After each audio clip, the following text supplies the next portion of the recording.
Сәлем баршаңызға. Бүгін 7 сыныптағы қысқаша көбейту формуласын жақсы меңгерсеңіз, күрделі есептерді қалай шығаруға болатындығын көрсетемін. Міндетті түрде қарап үйреніп алыңыз.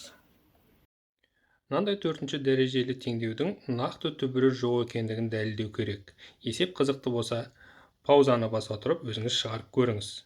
Біз есептің бір әдемі шешу жолын көрсетеміз.